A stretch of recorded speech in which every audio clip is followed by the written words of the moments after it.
दोस्तों, अन भक्तों ने मुसलमानों के मस्जिदों पर हमला कर दिया, तो फिर इस पर असदुद्दीन ओवैसी साहब ने जो किया, उसके बाद असदुद्दीन ओवैसी साहब के साथ अन्य भक्तों ने जो कुछ किया, उसे जानकर आप भी हैरान हो जाएंगे।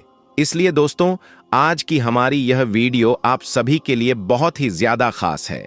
आप इस वीडियो को आखिर तक जरूर देखें, लेकिन उससे पहले आपसे एक छोटी सी गुजारिश है कि अगर आप असदुद्दीन ओवैसी साहब के चाहने वाले हैं और मस्जिदों से मोहब्बत करने वाले हैं, तो आप इस वीडियो को एक लाइक करके इस वीडियो को जितना हो सके अपने मुसलमान भाइयों तक इस वीडियो को जरूर पहुंचा दे, ताकि यह वीडियो हर मुसलमान भाइयों तक पहुंच जाए।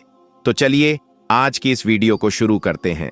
दोस्तों, आजकल कुछ लोग कहीं पर भी तोड़ फोड़ करना शुरू कर देते हैं और इस पर प्रशासन हाथ पर हाथ रखकर चुप होकर बैठे रहते हैं।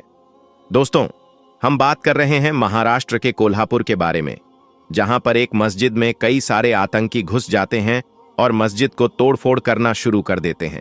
वहां पर रखी गई कुरान मजीद की बहुत बेहुरमती करते हैं, उसको फाड़ते हैं, फेंकते हैं, जलाते हैं। सिर्फ इतना ही नहीं, बल्कि हथौड़े से मस्जिद को भी तोड़ना शुरू कर देते हैं और वहां पर भगवा झंडा भी लहरा देते हैं और जय श्री राम के नारे भी लगाने लगते हैं।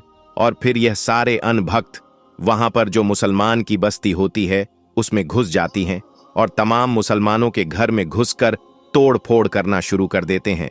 उनके घर के पैसे और जेवरात लूट लेते हैं। उनके घर के बाहर जो गाड़ियां खड़ी होती हैं, उन तमाम गाड़ियों को भी तोड़ फोड़ देते हैं।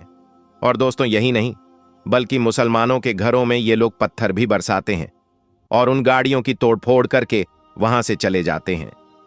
लेकिन दोस्तों, अब सबसे बड़ा सवाल यह उठता है कि आखिर इन अन्य भक्तों को इतनी ज्यादा छूट मिलती कहां से है? क्या प्रशासन हाथ पर हाथ रखकर बैठा रहता है या फिर देखता रहता है? इनको इनकी आतंकी फैलाने के लिए इन पर कोई कार्रवाई क्यों नहीं की जाती है? यह सारी कार्रवाई सिर्फ मुसलमानों के लिए ही क्यों बनाई गई है? यह सारी कार्रवाई सिर्फ मुसलमानों पर ही क्यों होती है?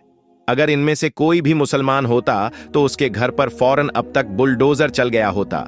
लेकिन दोस्तों, महाराष्ट्र के कोल्हापुर में अतिक्रमण हटाने के लिए अभियान चलाया गया, जिसमें मजार और मस्जिद को निशाना बनाया गया। तो यह काम प्रशासन का है कि जहां पर जो अतिक्रमण है उसे हटाया जाए, लेकिन यहां पर अनभक्त क्यों आए और मस्जिद में यह क्यों घुसे और कुरान मजीद की इतनी बेहुरमती क्यों की? मस्जिद में उन्होंने भगवा झंड क्यों फहराया? मस्जिद में जय श्री राम के नारे भी क्यों लगाए?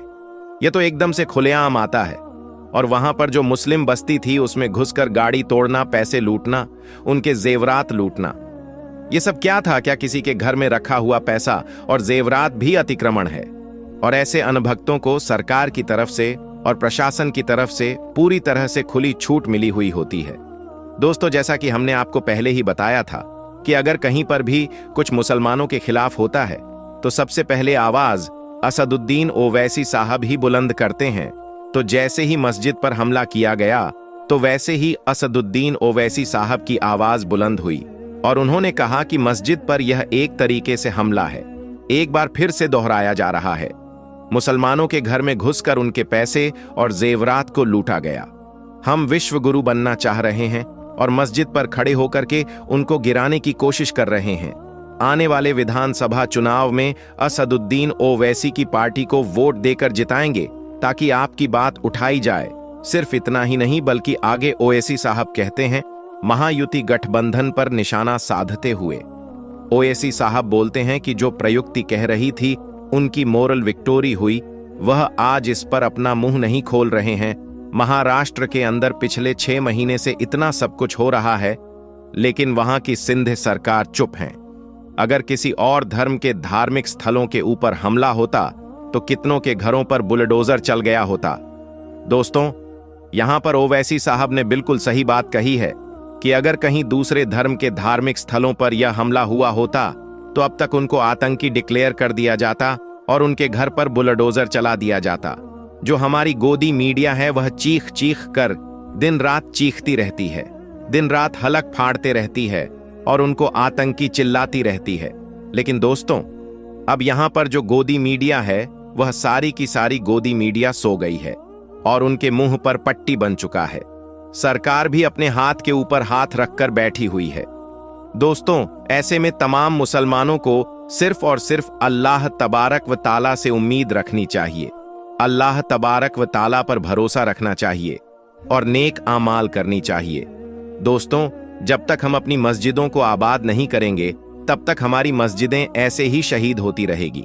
तो दोस्तों, आप तमाम मुसलमान भाइयों से मेरी गुजारिश है कि अपनी मस्जिदों को आबाद रखें, 5 टाइम की नमाज पढ़ें और यह इरादा कर लें कि जितनी भीड़ जुमे की नमाज में होती है उतनी ही भीड़ मस्जिद में फजर की नमाज के वक्त होगी, इंशा अल्लाह ताला।